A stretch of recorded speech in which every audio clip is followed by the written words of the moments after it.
So the basic components of the system are two parts.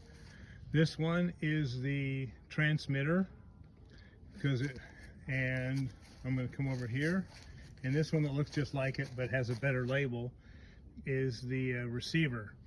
So the transmitter, once it's on, constantly sends a beam to the receiver, and then the receiver, if beam breaks, sends a message up to this controller box that you can see the time on it when we actually set the thing up. So every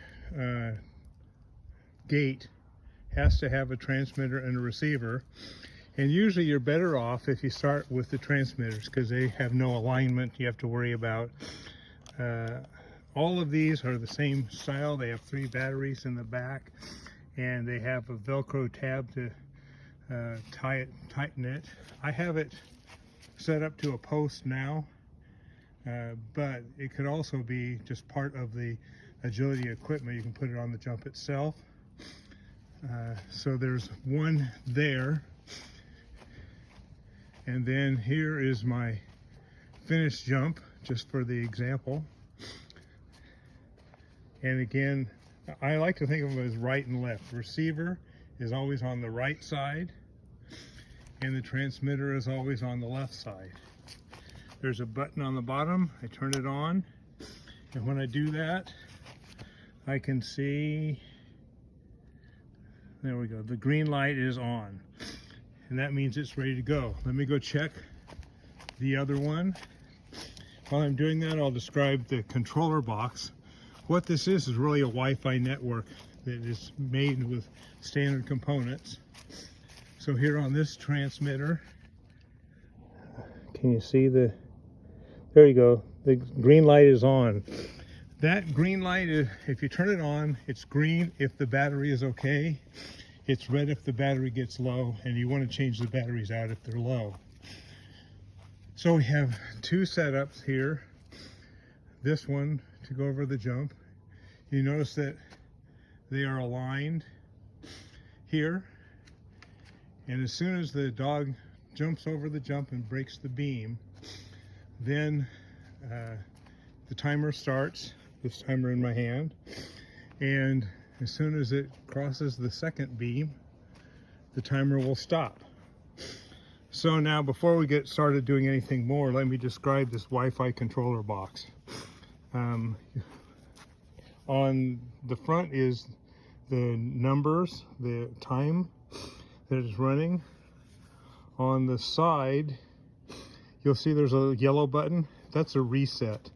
If your dog doesn't get the jump right, and you don't have to go back and reset it, you just reset it right here from the reset button. On the other side is the off-on switch. A bar is on, a circle is off. So, first thing we do, turn on the Wi-Fi controller.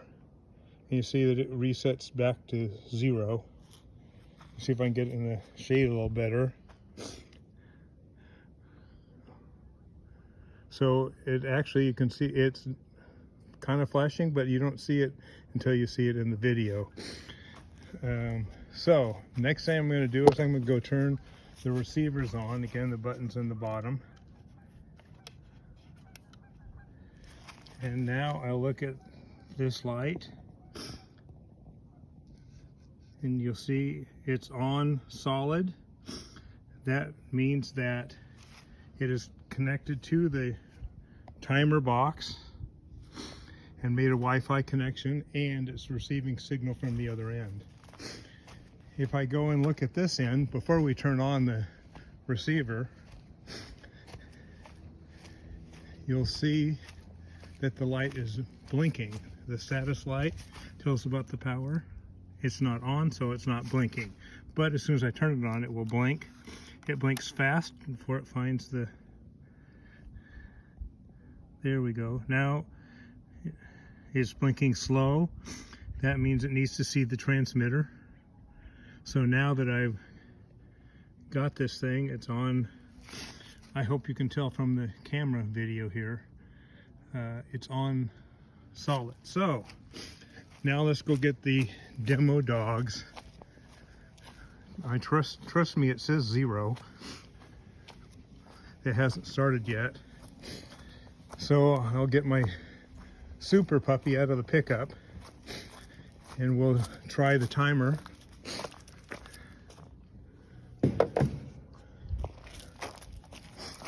Max, stay. Micah, come. Mike. Micah, come on. Come on. No, Max. Okay, well-behaved dogs, huh? It will work. Come here, Max. Max, off. Come here. Max, come. Down. Stay. Mike, come here. Hey, no. Okay, down, stay. Here we go. Uh-oh, I didn't bring the box with me. And you want to see that the timer starts. Still running 0.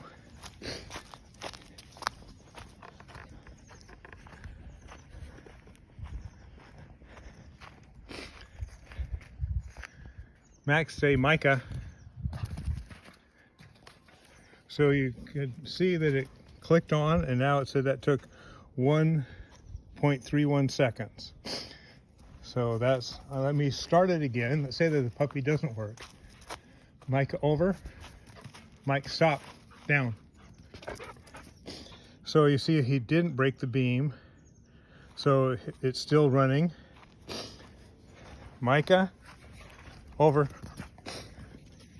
So that stopped the timer at 12 seconds. Good dog, yeah. Okay, come here. Okay, now it's stopped. Let's say that I just want to start again and get a new timer. I press the yellow button on the side. It goes back to 0 and it's ready to run again. Let me set Max down up here. Okay, Max down. Mike, right here. Wait. Okay, Micah's going to show us what happens. Oh, we did. He just took off, and now the clock is running. You can see here. But now what I want to do is press the button on the side. Again, it resets it to 0, and everything's ready to go. That's basically all there is to it. The only other thing I want to say is on the controller, the batteries are on the bottom, and on the receiver and transmitter, the batteries are on a panel in the back. I hope you can see it. Well, you can see it when you get it. Bye.